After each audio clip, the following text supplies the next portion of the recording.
আর ফোনগুলো কারা করে এটা তো ওনারা বুঝতে পারছেন না। কালকে আমরা গেছি ভবানীগঞ্জে, পাশেই এই খারেজিবন্তি মুফাসসির কোরআন তাফসীর শুরু করে দিয়েছে। তারা একই দিনে সম্মেলন ডেকেছে যাতে গ্যালোর সাহেব বক্তব্যকে শুনতে না পায়। এই চক্রান্ত ষড়যন্ত্র তাদের অব্যাহত আছে, বন্ধ হয় না, মনে রাখবেন। আমি সরকারকে বলছি, সাবধান হয়ে যান। যারা মনে করে কবিরে গুনাহগার ব্যক্তি কাফের, তার সরকারকেও কাফের মনে করে, আমাকেও কাফের মনে করে, তাদের দৃষ্টিতে আমি কবিরে গুনাহগার। এজন্য আমি সরকারের বিরুদ্ধে কেন যুদ্ধ করছি না, অথবা আমি সবচেয়ে বড় গুনাহগার বাংলাদেশে। এজন্য 1 নম্বর টার্গেটে ছিলাম। আমি বহুবার হুমকি পাঠিয়েছি আমার কাছে, আপনি সাবধান হয়ে যান। সে আজকে না, 2005-এর আগের খবর বলছি। ওইসব তক্কত আমরা করি না। আমরা দেখি কোরআন হাদিসে কী আছে। আমার কোরআন বলে দিচ্ছে, মান কাতালা নফসান বিগাইরি নফসিন, যে ব্যক্তি একটা হত্যার বদলে হত্যা করল না, হত্যা করল, ফাকান্নামা কাতালা নাসা জামিয়া, পুরো সে যেন পুরো মানব জাতিকে হত্যা করলো। অর্থাৎ অন্যায়ভাবে যদি মানুষকে হত্যা করে, পুরো মানব জাতি হত্যা করার গুনাহ তার ঘাড়ে চাপানো হবে। ওমান আহইয়াহা ফাকান্নামা আহইয়া নাসা জামিয়া, যে ব্যক্তি একটা মানুষকে বাঁচিয়ে দিল, সে পুরো মানব জাতিকে বাঁচিয়ে দিল। এই কোরআন আমার কাছে মওজুদ। আমি আহলে হাদিস, আমি অবশ্যই কোরআনের বাইরে তোমার ভয়ে কাজ করতে পারি না। আমার কোরআন আমাকে বলেছে, খবরদার মানুষ হত্যা করো না। আমি করবো তোমার কথা শুনে? আজকে সরকার বাধ্য হয়ে বলছেন, আজকে প্রতি হেডলাইন দেখেন, খুতবার পূর্বের বয়ানে জঙ্গিবাদের বিরুদ্ধে বলুন।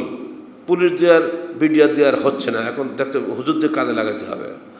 এই হুজুরদের মধ্যেও 3টা ভাগ আছে, মনে রাখবেন। একদল আলেম যারা জঙ্গিবাদের বিরোধী, কিন্তু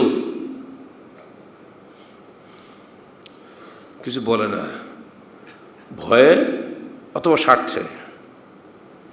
এদের কারণেই জঙ্গিবাদ সমাজে শিকড় গেড়ে বসে আছে। তাদের ছেলেরাই, তাদের ধারণা যদি বিরোধী পক্ষকে মেরে দিতে পারে, তাহলে আজকে হোক কালকে হোক আমার একটা চান্স আসবে।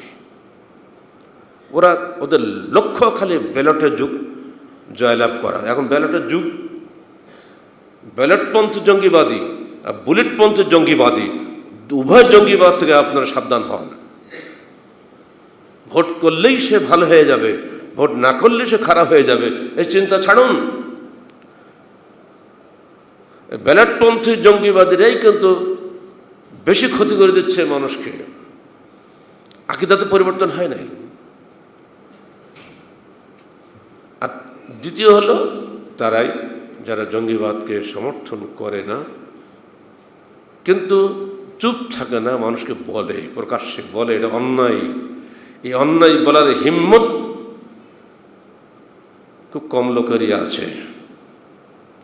শুধু তাই নয়, তারা এটার জন্য মানুষ তৈরি করে, যুবকদেরকে গঠন করে, জনমত গঠন করে, সংগঠিত যুবশক্তি পারে জঙ্গিবাদকে এদেশ থেকে তাড়িয়ে দিতে।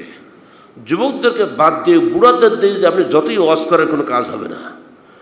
আর এই জন্য বাংলাদেশের মাটিতে বাংলাদেশ আহলে হাদিস যুব সংঘ একটি মাত্র সংগঠন যারা এর বিরুদ্ধে ইমানের সাথে কথা বলে। অন্যরা হয়তো দুঃসের সময় বলে রাজনৈতিক স্বার্থে, আমরা বলি আমাদের পরকালীন মুক্তির স্বার্থে। দুটোর মধ্যে পার্থক্য নাই।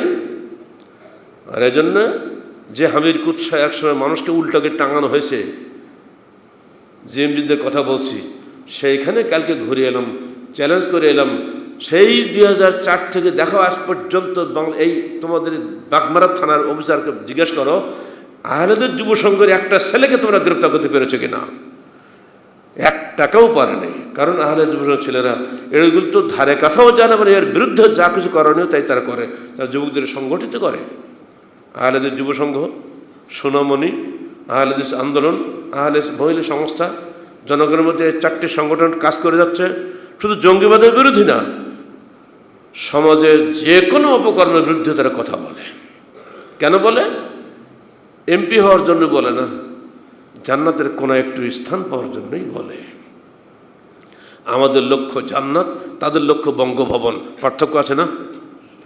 বঙ্গভবন আজ আছে কাল নাই, রাজনীতি আজ আছে কালকে নাই, দল আজ আছে কালকে নাই, কিন্তু আমাদের বক্তব্য আজকেও যেমন আছে কালকেও তেমন থাকবে, কিয়ামত পর্যন্ত ইনশাআল্লাহ বজায় থাকবে। আমাদের নেকি মরে গেলেও আমরা পাবো। এজন্য তরুণদেরকে বলছে খবরদার, যাকে তাকে কাফের বললে তাকে হত্যার আসামি বানিও না। জঙ্গিবাদীদের আকীদা হলো এই যে কবিরা গুনাহগার ব্যক্তি কাফের। এই আকীদা আজকে নতুন নয়, এই আকীদার কারণেই তারা আলীকে হত্যা করেছিল। খারেজি আকীদা, এই খারেজি আকীদাকে উস্কে দিয়ে সাম্রাজ্যবাদী বিশ্ব সুচতুরভাবে তাদেরকে লাগিয়েছে জঙ্গিবাদের বিরুদ্ধে কাজে লাগিয়েছে।